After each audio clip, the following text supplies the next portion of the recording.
Welcome, my beautiful people, to another episode of Dino Basics, where we dig up the basics on some of our favorite deceased beasts. My name is Logan, and today we explore the basics on the Ceratopsid that failed to get the memo on carrying some spiky horns, and instead chose to wield some blunt batteries. It's the creature with a nose as thick as its head, Pachyrhinosaurus. The earliest remains of Pachyrhinosaurus date back to between 1945 and 1946, with two incomplete skull remains being discovered in the St. Mary River Formation, located in the Canadian province of Alberta.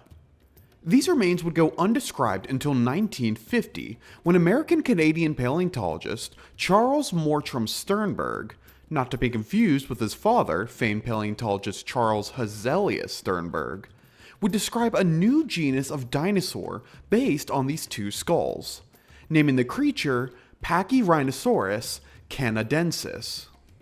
Over the following 80 years or so, Pachyrhinosaurus would see an explosion of discoveries across much of the Canadian province of Alberta, as well as some regions in the frigid Diet Canada, more commonly referred to as Alaska. One fossil bone bed of particular note would be the Grand Prairie site, first discovered in 1974 by Canadian Al Lacusta. Excavation of this site would last 3 years between 1986 and 1989, with the process uncovering an astounding 3,500 bones and 14 unique skull specimens, all assigned to Pachyrhinosaurus.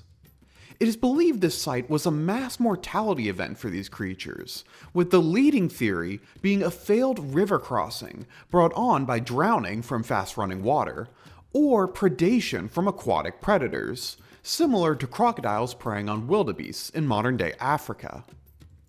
Pachyrhinosaurus has its name stem from ancient Greek, including the words pachy for thick, rhino for nose, and sauros for lizard, having the name directly translate to thick-nosed lizard. This name is an obvious reference to the thick, bony structure just above their nasal cavity, which would be a defining feature for the genus. And a feature I will not make fun of, because after my very reasonable and justified descriptions for Carnotaurus in our video on Maip, my definitely real lawyers have advised me to avoid quote-unquote harassment by calling them the lizard versions of those weird bulbous-nosed monkeys, or that their nose looks like a chewed-up piece of gum stuck to a geriatric triceratops. So I won't say that. Oh, and canadensis is obviously standing for Canada, because that's where the genus was discovered. Pachyrhinosaurus was a member of the Ceratopsia clade of dinosaurs, and more specifically, the Ceratopsidae family, a classification of ceratopsians that include Triceratops and many other bulky frilled quadrupeds, often sporting some type of horns on their skulls. Even more specifically, Pachyrhinosaurus belonged to the Centrosaurinae subfamily, a grouping of ceratopsids which generally had shorter brow horns, smaller and more rectangular frills, as well as often having these frills lined with some type of spines along the edge. A good point of comparison being the ornate yet smaller skull of the Centrosaurus styracosaurus, juxtaposed to the larger yet less decorated skull of the Chasmosaur triceratops. Since the description of Pachyrhinosaurus in 1950, 2 additional species for the genus have been described, those being the oldest species of the 3, the Central Albertan Lacustae, as well as the oldest of the 3, the Alaskan Paratorum. Aside from this difference in location and time of existence, some of the species have notably different sizes than the others. Canadensis is believed to have been the largest, measuring nearly 26 feet or 8 meters in length, and likely weighing between 3 to 4 tons. Meanwhile, Lacustae and Paratorum were believed to have been nearly half this size, only measuring about 16 feet or 5 meters in length, and weighing in only at about 2 tons. The 3 are also distinguished from one another based on minor differences in ornamentation on their skulls. Which all look great. You're doing fabulous, sweetie. Ugh. All three species would sport two bony pads on their skulls, often called bosses. One positioned just above their nasal cavity and a smaller one above their eyes, near the center of their skulls. The formation and positioning of these bosses between species and individuals was believed to be somewhat varied. For example, the gap between the two bosses was believed to be much wider for locusti, as well as the nasal boss ending in a sharp horn-like point, while the nasal boss of Paratorum was believed to be more dome-like in structure, opposed to the less rounded boss of Canadensis. These lumpy masses of bone were likely used in intraspecies competition, as their blunt shapes and dense composition made them able to withstand blunt force quite well. Some specimens of Pachyrhinosaurus have also been discovered with fractured or broken ribs, hinting at ramming being a common tool for asserting dominance, similar to modern rhinos or other horned mammals. While nowhere near as prominent as many other ceratopsids, the skull of Pachyrhinosaurus would sport a few horn-like structures. All three would sport two curved horns at the top of their frills, and locusti would also grow between 1 to 3 horns just above their second boss. Their small size and variation between species and individuals likely meant these horns were only for appearance, used to differentiate individuals and members of their herd.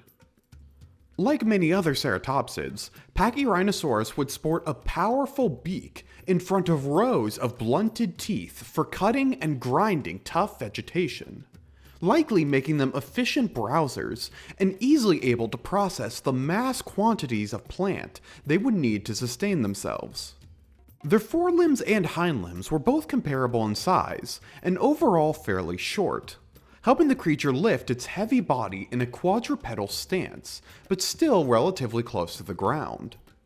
Their weight likely limited their ability to run for long periods of time or reach high speeds, forcing the creature to trot across the wide expanses of their ecosystem and rely on their brute strength to ward off predators.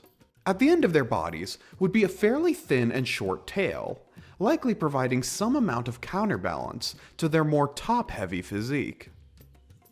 Pachyrhinosaurus would have lived across modern-day Alberta and Alaska, with all species living within about 5 million years of one another, between about 74 and 69 million years ago. During this time, northern Canada and Alaska would have seen a variety of river deltas, floodplains, and swamps dominating the landscape. The climate would have also been substantially warmer than it is today, although the regions Pachyrhinosaurus would inhabit were likely not as humid or tropical as the southern regions of Laramidia. It is believed the environment of Pachyrhinosaurus would experience times of prolonged darkness, colder temperatures, and even snow for certain parts of the year, possibly forcing Pachyrhinosaurus to migrate in difficult times to search for better food. Hadrosaurs, like the 40-foot or 13-meter-long Edmontosaurus, were believed to be the most populous herbivores of the time. But other creatures, like the bony ankylosaur Edmontonia, herbivorous theropods like the ostrich-like Ornithomimus, and pachycephalosaurs, like the small Stegoceras, were also believed to have wandered the region. A variety of predators would also have inhabited the home of Pachyrhinosaurus, such as the 6-foot or 2-meter-long Dromaeosaur, Saur ornitholestes, and the kind of Dino Basics entry Troodon, which, yes, I am aware a report came out claiming Troodon as the proper genus and Stenonychosaurus a junior synonym literally a month after my video. Does it in any way invalidate the video? Not really. Is it a headache? Absolutely. So is Troodon definitive now? Oh, that's cute. You must be new here. Aside from smaller carnivores like these, tyrannosaurs like the 30-foot or 9-meter-long Albertosaurus were believed to be the apex predator of their environment, likely able to challenge even an adult Pachyrhinosaurus. For this reason, it is believed Pachyrhinosaurus would live in herds for protection of themselves and their young, with the previously discussed mass casualty site providing credence to this conclusion. Its distinct appearance that is not an insult, it is objectively distinct, has allowed Pachyrhinosaurus to make a surprising number of appearances in pop culture, and some fairly notable ones at that. Some of these include animated films like 2000's Disney's Dinosaur, and 2013's Walking with Dinosaurs. No, not that one. That's the one, which features the Pachyrhinosaurus, Patchy, as its main character, having to contend with life in a herd and face off with vicious predators like Gorgon the Gorgosaurus. Aside from these theatrical appearances, Pachyrhinosaurus would also appear in documentaries like 2008's Unhinged Cacophony, that is Jurassic Fight Club, 2008's Nova, 2011's March of the Dinosaurs, 2019's Amazing Dino World, 2022's Prehistoric Planet, and even being featured in the upcoming 2025 Walking with Dinosaurs. No, again, not that one. Stop showing that clip. Yeah, that one.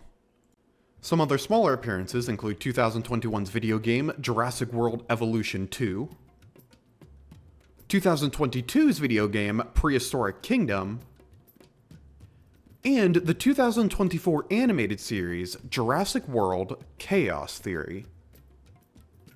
The Pachyrhinosaurus, despite matching the general physique of many of their family members, has still managed to stand apart from their relatives quite well.